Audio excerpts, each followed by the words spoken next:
El sentido del oído nos permite captar los sonidos que se producen en el medio ambiente y esto nos ayuda a ubicarnos o a reaccionar.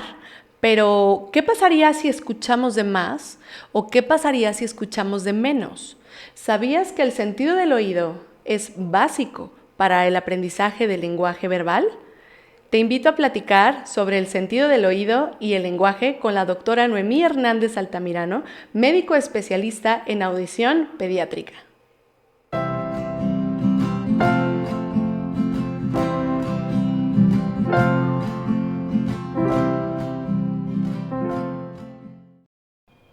Hola, ¿qué tal? Bienvenidos a Abriendo Camino con la mamá de Majo. El día de hoy me acompaña la doctora Noemí Hernández Altamirano de Audiología Pediátrica. Bienvenida, Noemí. Gracias. Qué increíble tenerte aquí y te voy a decir por qué. Primero, porque el sentido del oído es muy importante. Y muchas veces nada más como que captamos de que solo escuchamos y lo damos por hecho y entendemos como que, sí, claro, normal, estamos escuchando.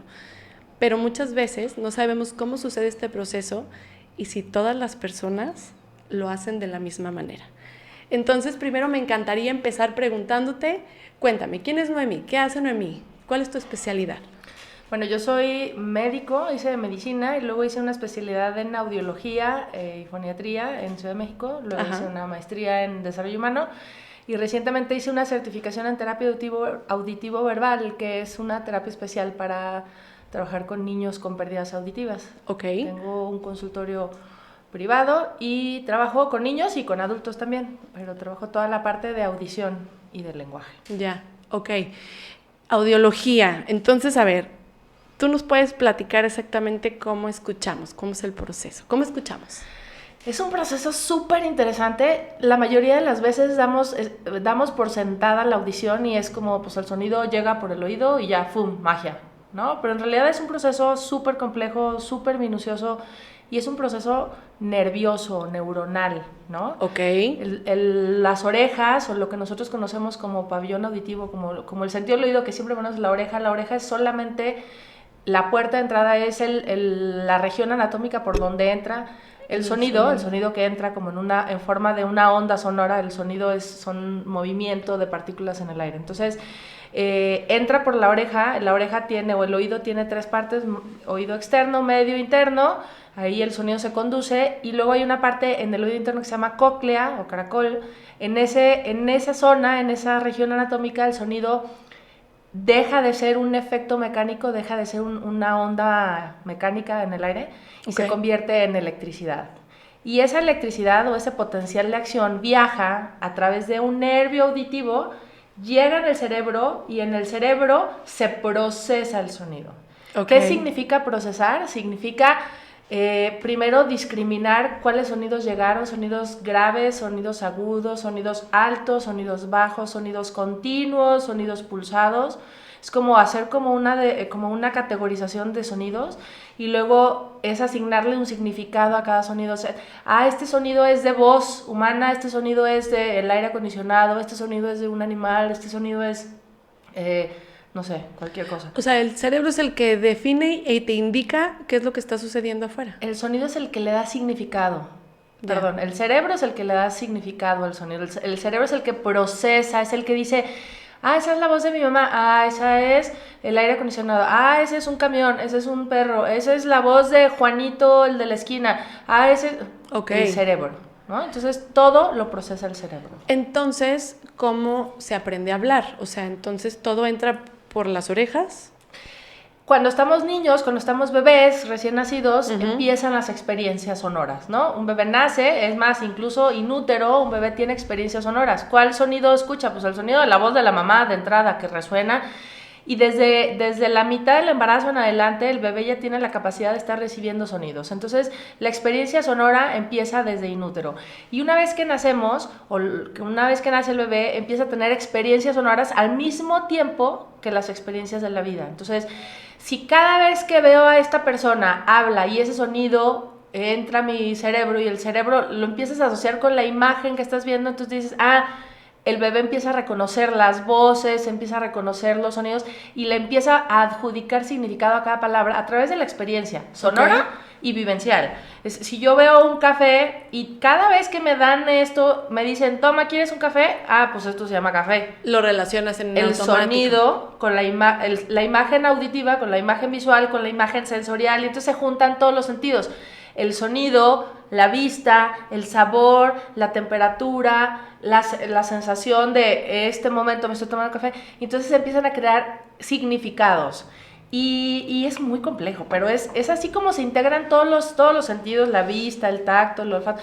De esa misma manera se integran los sonidos, pero así, de una manera minuciosa y de una manera como milimétrica de cada sonido que está en el mundo. Lo procesamos en el cerebro, lo memorizamos y le adjudicamos un sentido. Entonces, un bebé aprende a hablar a partir de las experiencias sonoras y las experiencias de la vida, ¿no? Que se juntan con las experiencias visuales, con todo ese conjunto de sensaciones y experiencias, ¿no? Ok, entonces finalmente es algo que nosotros, la verdad, si lo ves a simple vista, lo damos por hecho de que así sucede, pero realmente hay una conexión, voy a llamarle hasta mágica. Sí, es Me mágico. encanta que lo digas. Sí. Es que sabes que es un millón de cosas las que pasan en el cerebro cuando dices, o sea, uno asume que pues escucha o no escucha y ya. Exacto. Pero hay niveles de audición, hay frecuencias, hay procesamiento del sonido. Un niño puede escuchar y no procesar nada. Un niño puede escuchar bajito, puede escuchar poquito más, poquito menos, frecuencias agudas. La audición no es blanco y negro. Estoy viendo tus cuadros acá de los al panel acústico. El panel acústico y veo como blanco y negro. La audición es entre el blanco y el negro hay 1,000,000 de tonos de grises. Okay. Y entonces la audición tiene todos esos matices, ¿sabes? Y esto puede influir en cómo aprendemos a hablar. Absolutamente. O sea, yo te puedo decir, bueno, mi bebé escucha perfectamente bien porque cada vez que hay un ruido voltea, o cada vez que se escucha el portón eléctrico se asusta, o cada vez que hay un portazo brinca, o puedo decir, escucha bien. Puedes decir que escucha. Okay. No estamos seguros que escuchen normal. El sonido de un portón es un sonido fuerte. El ladrido de un perro es un sonido de un volumen alto, me refiero. El portazo es un sonido de un volumen alto. Cuando un niño escucha un portazo, estamos asegurando que escucha sonidos altos, pero no estamos garantizando que escuche sonidos bajos. El sonido de tu voz no es la misma intensidad que el sonido de un portazo. Entonces, si un bebé se asusta con una palmada, escucha la palmada. Okay. Eso lo sé. Pero la palmada tiene un decibelaje de, ¿qué? 80 decibeles, 60, 70 decibeles. El sonido de la voz tiene un volumen de 40, 50 decibeles. Okay. Entonces, cuando un bebé reacciona a un sonido, yo sé que escucha ese sonido, pero no estoy garantizando que escuche todos. Hay sonidos de diferentes frecuencias y de diferentes intensidades. Cuando un bebé nace, debemos garantizar que escuche todas las frecuencias al volumen que se considera normal, que serían 20 decibeles o menos, ¿no? Y este es, por ejemplo, ahorita que mencionas un bebé, esta es la importancia a lo mejor de hacer el tamiz auditivo. Quítale a lo mejor, es total. Si un bebé cuando nace, no garantizamos nosotros que nació con el 100% de su audición, escuchando todas las frecuencias a un volumen bajitito, que son 20 decibeles. Hablo de que es capaz de escuchar sonidos chiquitos para que pueda escuchar los demás sonidos a un volumen como tú y yo lo escuchamos, ¿no? Okay. A eso se le considera como la audición normal. Si nosotros no garantizamos eso, no vamos a poder garantizar que va a tener acceso a estas experiencias sonoras durante el crecimiento y la etapa crítica de aprendizaje del lenguaje. Entonces, por eso es la importancia del tamiz. Si nosotros hacemos tamiz auditivo, vamos a poder garantizar que el niño está empezando a vivir con el full de sus capacidades auditivas. Ok, y el tamiz auditivo, digo, ya habíamos platicado en otro episodio con un pediatra que esto es un derecho, o sea, finalmente es un derecho de un recién nacido, o sea, no lo podemos dejar pasar, es sumamente importante.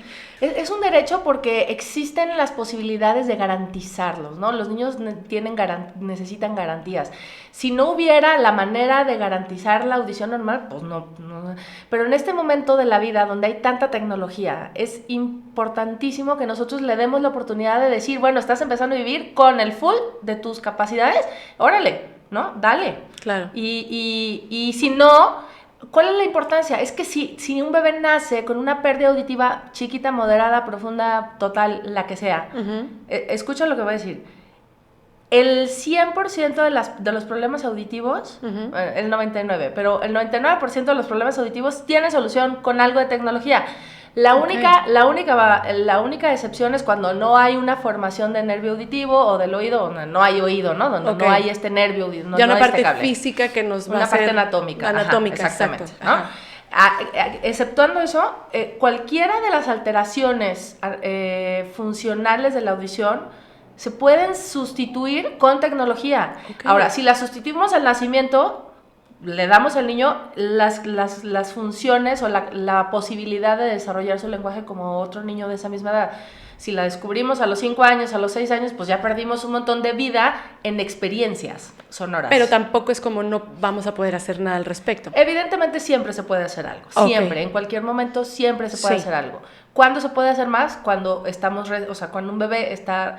Si la pérdida auditiva surge desde el nacimiento o al momento del nacimiento o en edades tempranas, lo ideal es hacer el diagnóstico lo más pronto posible para que el cerebro no se quede un tiempo sin experiencias. Ahora, es un niño de 5 años, acabamos de descubrir que no escucha, ¿ya no se puede hacer nada? Por supuesto que se puede hacer, siempre se puede hacer algo, siempre, ¿no? Eso es buenísimo saber, porque luego ya lo damos como por perdido. No, ya no, porque me dijeron que su corteza cerebral ya maduró y ya no va a funcionar y ya no va no sé qué. Es bien difícil como médico manejar esa información, porque por un lado, aunque en el 100% de las circunstancias se puede hacer algo para mejorar la calidad de vida del niño o del adulto, manejar las expectativas también es el otro extremo opuesto, ¿no? De repente viene una mamá de un niño con 7 años de edad que nunca ha sido estimulado auditivamente y la pretensión es que llegue a desarrollarse en un lenguaje oral, no sé, adecuado para la edad o típico para la edad. Y eso ya es bien complicado. Entonces, manejar la expectativa y manejar la esperanza y la expectativa es un tema complejo. Sí, claro. Pero, a ver, sí creo que en el 100% de los casos se puede hacer algo para ayudar a la calidad de vida del niño. Siempre algo, no sabemos cuánto, dependerá pero siempre es mucho mejor hacer el diagnóstico lo más temprano en la vida posible para evitar que el cerebro se quede sin estímulos o sin experiencias sonoras, ¿no? Claro, o con la oportunidad de apoyarlo, ¿no? Darle las herramientas para poder apoyarlo y que pueda adaptarse lo mejor posible a la vida diaria. Ahora, el tamiz. Muchas personas a lo mejor se van a preguntar, o mamás que ahorita están esperando, que ya van a dar a luz, ¿qué le van a hacer a mi bebé? El tamiz es una cosa súper fácil, súper sencilla, cero invasiva, cero dolorosa. No duele, cero dolorosa, cero. Para que se pueda considerar como tamiz auditivo hay reglas que se tienen que cumplir. Y la regla principal es que el beneficio sea equiparable o mayor al costo, ¿no? Okay. El beneficio que un niño recibe al hacerse tamiz auditivo es brutal. Si nosotros descubrimos que un niño recién nacido tiene una pérdida auditiva profunda, hay tecnología y hay desarrollo científico suficiente para garantizar que ese niño pueda desarrollar su lenguaje igual a otro niño que nació en el mismo día. Y de manera verdad. Se pueden evitar las consecuencias de una sordera. Calculo que eso es suficiente como para que todo el mundo quiera hacerle un tamiz auditivo. Ahora, el tamiz auditivo hay dos maneras. Cuando no hay factores de riesgo, cuando no hay prematurez, ni bajo peso, ni infecciones, ni uso de medicamentos tóxicos para el oído, ni hiperbilirrubinemia, ni bla, bla, bla, bla, un montón de cosas. El bebé nació sano, todo bien, todo normal. Es un estudio que dura 2 minutos en cada oído. Se le pone un audífono en el conducto auditivo al bebé, como si le pusieras un audífono convencional.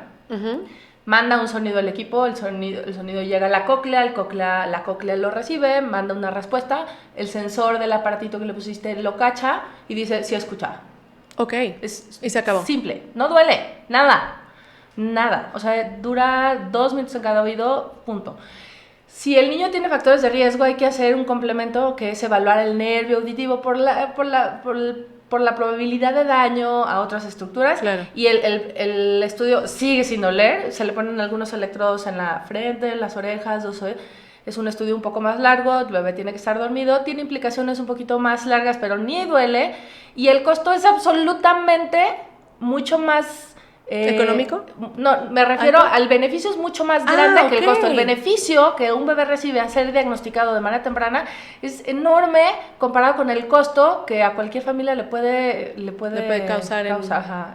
Le puede costar, perdónenme el pleonasmo, pero claro. El beneficio es mucho más grande que el costo en todos los sentidos. Entonces, señoras, hagan tamiz. Inviertan en esa parte. Ahora, ¿en qué día de vida se hace el tamiz? Mira, idealmente en el primer mes de vida se tiene que hacer la primera semana. El tamiz se tiene que hacer el día siguiente de nacido, pero sucede que a veces los bebés están todavía con líquido amniótico en el conducto auditivo y a veces entonces no pasa y entonces tienen que regresar. Idealmente en la primera semana de vida. Ok. Y a más tardar el mes. Ahora, mi bebé tiene 6 meses, no le hice, ¿se lo puede hacer? Sí. Mi bebé tiene 1 año y no sé si escuchas. Sí. En cualquier momento de la vida se puede hacer una evaluación. En cualquier momento de la vida. Ideal al nacimiento, ¿no? Ok. ¿Y quién lo puede hacer o quién lo hace? Mira, el tamiz auditivo debiera hacerse en todos los centros donde hay nacimientos, en todos los hospitales. No todos los hospitales tienen el equipo y no todos los hospitales están entrenados. Lo puede hacer una enfermera entrenada, un pediatra entrenado, creo que ese es el personal, cualquier personal de la salud que esté bien entrenado, ¿no? Okay. Ahora, en tu centro, no sé, en el hospital donde nació tu bebé no hay tamiz auditivo, llévalo con una audióloga. Llévalo. ¿Sí? Hay centros, ¿no? Hay centros donde hay tamiz auditivo. No tiene que ser una cita con un especialista, puede ser. Ahora, a manera de tamiz, el tamiz no es diagnóstico. El tamiz es solo una prueba que te dice... escucha determinada. ¿Pasa o no pasa? Pasa o no pasa. El tamiz es un estudio que no es diagnóstico. No te va a decir, tienes sordera profunda, tienes sordera moderada o no escucha perfectamente. El tamiz te dice, este es un niño que tienes que volver a estudiar porque algo salió mal. Okay. O este es un bebé que no tiene riesgo, está bien, dale con la vía. ¿No? Okay. El tamiz te dice, ¿pasa o no pasa? Si pasa, dale. Si no pasa, no quiere decir que haya un problema auditivo. Quiere decir que lo tenemos que estudiar más. Okay. ¿No? Y entonces ahí es donde radica ahí es donde ya involucraría una evaluación auditiva completa como para determinar si escucha o no escucha, qué frecuencias sí, qué frecuencias no, a qué volumen escucha, en un oído, en los dos, bla, bla, bla. Y ¿no? Más profundo, te da más especificaciones. Y determinar si es un problema conductivo, es decir, es líquido en el conducto, es moquito en el oído medio, o sea, ¿sabes? Como un diagnóstico muy fino. Claro.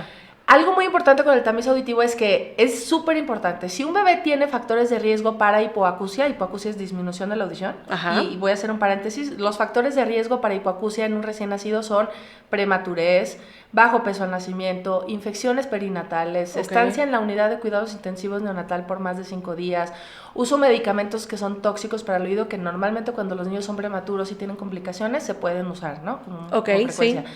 Cuando hay infecciones maternas o en el bebé, cuando hay elevación de bilirrubinas en el bebé que se ponen amarillitos hasta ciertas cifras de las bilirrubinas. Todos esos son factores de riesgo para hipoacusia. Cuando un bebé tiene factores de riesgo para hipoacusia hay que hacer un tamiz auditivo ampliado que involucre la evaluación del nervio auditivo. ¿Sí? Okay. Hay 2 modalidades de tamiz. El tamiz auditivo, cuando no hay factores de riesgo, que es un estudio muy simple que se llaman emisiones otoacústicas.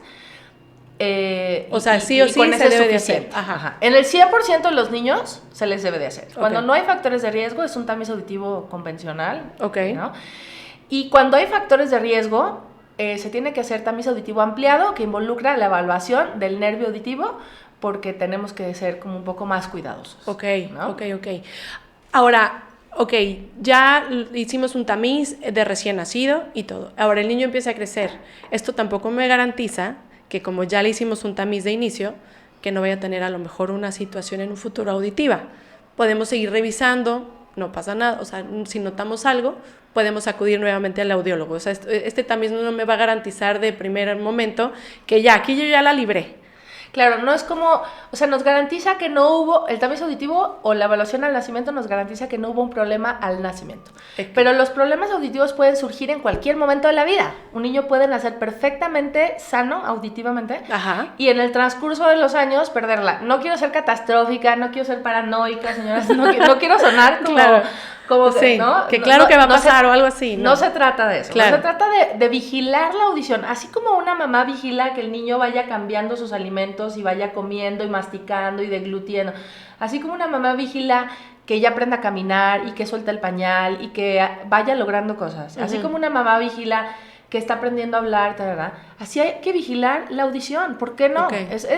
Así como... Es parte de la vigilancia, y digo vigilancia, y si la palabra es como fuerte, pero es una parte del de la evaluación. Sabes que creo que tocas un tema súper importante, porque la verdad nos basamos mucho a veces cuando nos juntamos las mamás, que se juntan los niños a jugar. Ay, es que el mío ya habla, ay, es que el mío ya camina, el mío ya gatea, el mío ya se sienta, el mío ya hace la gracia y todo, y volteas y dices, el mío todavía no habla. Y dices, y todavía voltean y te dicen, ay, ya va a hablar. Es flojito. Cada niño tiene su proceso. Sí. Ahí es como primer foco rojito que hay que tomar en cuenta, y en la audición es un punto a tratar, ¿cierto? Fíjate que ahora con la pandemia ha surgido un montón esto, ¿no? Niños que han estado poco estimulados porque había socialmente menos estímulos, hubo como muchos desfases en el desarrollo del lenguaje. El desarrollo del lenguaje tiene, a ver, si un niño típicamente camina a los 12 meses, 14 meses de edad, ¿no? Eso es como lo típico. Si un niño llega a los 2 años sin caminar, nadie se queda con los brazos cruzados. Claro. Ya están en terapia física, estimulación ya están en evaluación, temprana. ya están. ¿Por qué con el lenguaje sí? Claro. El lenguaje, o sea, los niños típicamente al año de edad empiezan con palabras sueltas, ¿no? Con sus primeras palabras con significado. Un niño llega a los 2 años, no habla y es flojito. ¿Cómo por qué? Claro. Como por qué con la marcha la gente sí se alerta y se pone en acción y con el lenguaje no. Claro. No tendríamos por qué. No estoy hablando de ya, llévalo, Claro. pero simplemente estimular. Ahora, una pérdida auditiva que se genera en los primeros meses de vida puede generar un desfase en el desarrollo del lenguaje, absolutamente. Okay. Le hiciste tamiz auditivo y está normal o estuvo normal, pero el niño tiene 2 años, no empieza a hablar, no dice nada. Tenemos que estar volviendo a evaluar, ¿no? Evaluar y evaluar, y a lo mejor implica que el niño está sano, que y que nada más necesita. Pero ¿por qué no dedicarle la misma atención al lenguaje que al desarrollo psicomotor, ¿no? Por supuesto. Y por ejemplo, aquí entramos también en el tema de los diagnósticos. O sea, tenemos muchos niños diagnosticados con déficit de atención, tenemos muchos niños con a lo mejor problemas con el lenguaje. Y esto implica que hay una cuestión, obviamente, que este diagnóstico por lo general lo hace a lo mejor un neurólogo pediatra, o a lo mejor lo hace un psicólogo, y en base también a pruebas, ¿no? Pero, ¿qué tan importante es, por ejemplo, un audiólogo o el escuchar más bien en este mundo de escuchar en la parte de la neurodiversidad? ¿Con qué te has topado? O sea, hay niños que están a lo mejor en un déficit de atención y tienen más bien un problema de escuchar, ¿o qué pasa? ¿O va en conjunto? ¿Qué sucede? Hay 2 cosas, creo que son la clave aquí. La primera es que una pérdida auditiva, o un niño con una pérdida auditiva o con una hipoacusia, puede perfectamente comportarse como un niño con TDAH, como un niño con autismo, con un niño con déficit cognitivo. Un niño que tiene una pérdida auditiva que no es total, los papás siempre dicen, es que si escucha, porque volvemos a lo mismo, ladra el perro y voltea, entonces sí escucha, claro, pero no me hace caso. ¿Qué tal que el niño está escuchando así de bajito? Entonces, wow. O sea, puede ser el caso que el niño sí escuche, pero escucha menos, y entonces cuando tú le estás hablando, él sabe que le estás hablando, pero no alcanza a escuchar. Imagínense que yo les estuviera hablando así, ustedes saben que les estoy hablando, pero no saben qué les estoy diciendo. Como en secreto, y entonces el niño se queda como, a ver, te estoy viendo, sé que me estás hablando, no entiendo el mensaje. Pierdo interés 2 segundos. Pierdo interés y me voy, o te pongo atención, intento, pero no cacho el mensaje, entonces no hago lo que me pides, entonces tú crees que yo no entiendo. Claro. O, como sé que me estás hablando, pero ni entiendo, entonces te ignoro, y entonces, ¿sabes? Y no muestra el interés tampoco para poder aprender a hablar. Exactamente. Porque tiene que haber una intención. Deja del interés. Es el estímulo. Si yo imagínate que tú me vengo a enseñar alemán, ¿no? Y empiezo a hablarte con palabras alemanas, que no sé alemán, pero imagínate que yo vengo a darte clase de alemán, y tú no alcanzas a escuchar los rasgos fonéticos del alemán, entonces ¿cómo los vas a imitar si no los escuchas? Claro. ¿No? Tienes que tener una audición fina para poder discriminar los rasgos fonéticos de cada palabra, para poderlos repetir, imitar. Ahora imagínate un niño que apenas está aprendiendo ¿no? a todo el aparato fonoarticulador. Entonces, te decía, hay 2 cosas. Una es que los niños que tienen hipoacusia pueden pasar perfectamente como niños con TDAH, con niños con autismo, con niños con déficit cognitivo, con niños con alteraciones neurológicas que en realidad no son neurológicas, sino auditivas. Ese es un tema. Y por lo tanto, todos los niños con un desarrollo atípico neurológico debieran ser descartada la parte auditiva. Sí, el 100%. Sí. Punto. Ok. Porque yo descarto que no es un tema auditivo y entonces ya garantizo que el tratamiento que le voy a dar va a estar dirigido a lo que el bebé o el niño tiene. Ese es un tema. Ok. Y en la otra parte es que los niños que tienen desarrollo neurológico atípico, ¿no? Pueden manifestar, por ejemplo, los niños con autismo pueden manifestar alteraciones de la integración sensorial. ¿Qué quiere decir esto? Que las sensaciones ingresan al cuerpo del niño y luego el cerebro no sabe qué hacer con los estímulos. Y uno de esos estímulos es el auditivo. O sea, estamos hablando de estímulos visuales, estímulos auditivos, estímulos sensoriales, y la integración sensorial implica que el cerebro procese ese estímulo.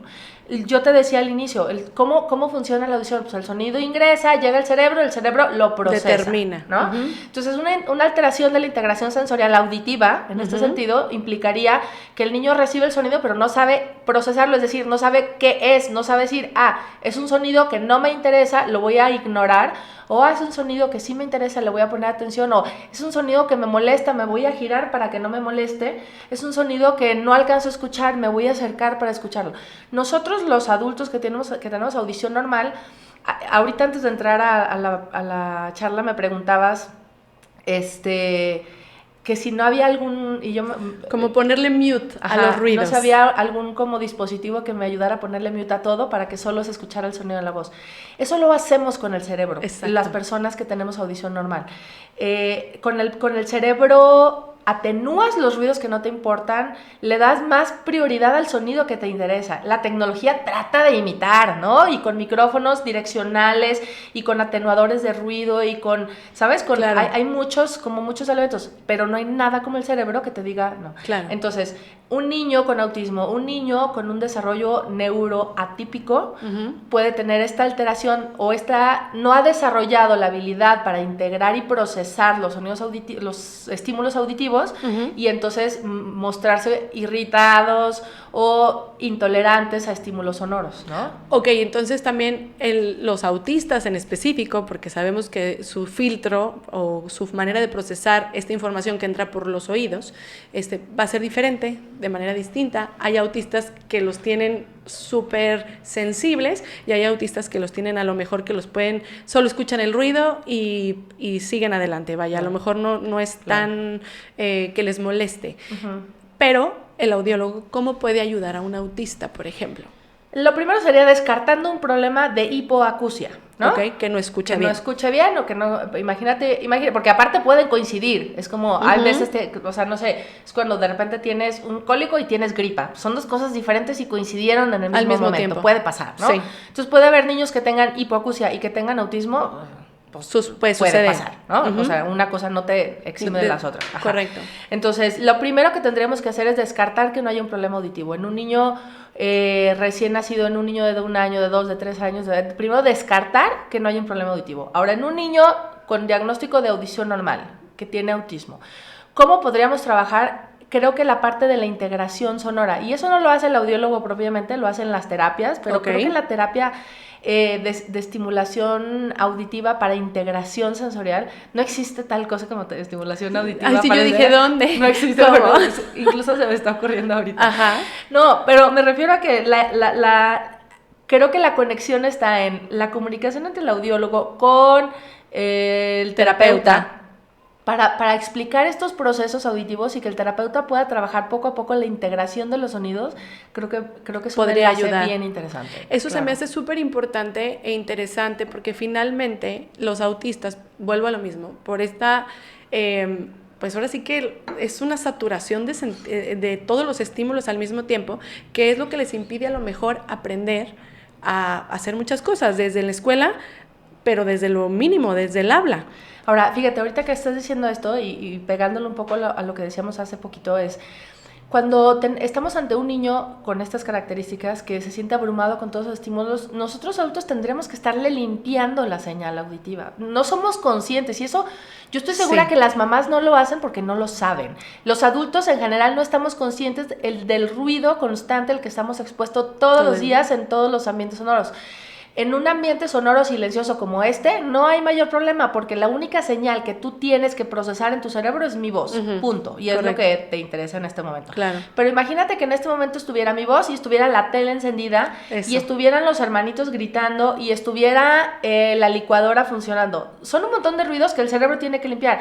Si al niño le cuesta trabajo el procesamiento de la señal, caray, vamos a ir disminuyendo. Claro. ¿Cómo? A ver, si estás platicando, apaga la tele. No te sirve para nada. Claro. Si estás platicando con tu hijo que tiene un problema de autismo y están los hermanos aquí, vámonos a la habitación de al lado y platico o enseño o le doy instrucciones para focalizar su atención, para apoyarlo. Claro, disminuir el ruido de fondo. Exacto. Para que la única señal que tenga que procesar sea la voz que le estás dando. Claro, porque además estos son ruidos que tú puedes controlar porque están dentro de tu casa, porque tú no puedes controlar al de la moto, al camión que está pasando, que si va el del carrito de las paletas, o sea, son cosas que están fuera, entonces ayúdalo dentro de lo que tú sí puedes controlar, claro, para poder lograrlo. Y sabes que hay un dispositivo, hay un dispositivo electrónico que se llama Sistema Roger, que es se usa mucho en las escuelas. En las escuelas hay ruido siempre, el 100% del tiempo, porque los niños son niños y se mueven y se les caen y se ríen y lloran y gritan aunque la maestra esté dando clase. Okay. Y hay un dispositivo que se llama Roger, que es un sistema de micrófonos a distancia donde el niño usa unos auxiliares. Okay. Y la maestra usa un micrófono y el sonido de la voz de la maestra llega directamente a los oídos del niño. Hay implicaciones, eso se usa mucho para niños que tienen pérdida auditiva, ¿no? Niños que necesitan auxiliares auditivos, pero también se usan para niños que escuchan audición normal porque existe la versión donde los auxiliares no amplifican el sonido, solamente reciben la señal de la voz de la maestra. Es como, sí nos ayuda, ese dispositivo sí nos ayuda a limpiar el ruido de fondo. Tiene la implicación de que el niño tiene que usar unos audífonos para escuchar con mayor intensidad la voz de la maestra. O sea, ¿me estás diciendo que existe algo que le va a ayudar al niño a recibir en primera instancia nada más la voz de la maestra, en este caso? Sí. Y le va a ayudar a lo mejor a no tener tanta focalización en el ruido de los demás. Se puede programar para que el sonido de la voz de la maestra esté al 30, al 50, al 70% y el ruido de fondo esté al 30, al 50, al 70%. Es como 50-50, voz de la maestra y voz, o 70% voz de la maestra y 30% ruido de fondo, o 100% la voz de la maestra y se atende, ¿no? Y se bloquea. Obviamente yo no puedo agarrar, deme uno. Sí, claro. Okay. O sea, hay que hacer oración. Implica la adquisición de la tecnología y que la niña o el niño use la tecnología. Se lo permita eso es utilizar. Porque es un estímulo sensorial permanente aquí, ¿no? Claro. Eso, pero claro que existe esa tecnología. Ok, eso es una gran ayuda y un gran avance. Yo no lo sabía y creo que nos puede ayudar a muchas personas que tenemos hijos autistas y que finalmente su atención se pierde, no por un déficit de atención, sino porque no está escuchando y porque pues te aburres. Obviamente hasta cualquier adulto, si no escuchas bien, no hay una buena modulación, no hay mucho ruido alrededor, te distraes o algo, pues obviamente le pierdes intención e interés a lo que estás haciendo, evidentemente, claro. Muchísimas gracias, de verdad es súper interesante lo que nos estás platicando. Hay muchas cosas que yo no sabía en lo personal, espero que a todos ustedes también estén tomando nota y lo más importante, bueno, aparte de que me compartas por favor tus redes sociales, porque de verdad tienen que seguir a la doctora. Yo digo que eres parte de los milagros, porque el hacer escuchar a los niños es una sensación increíble. Yo he visto los videos de cuando sucede y creo que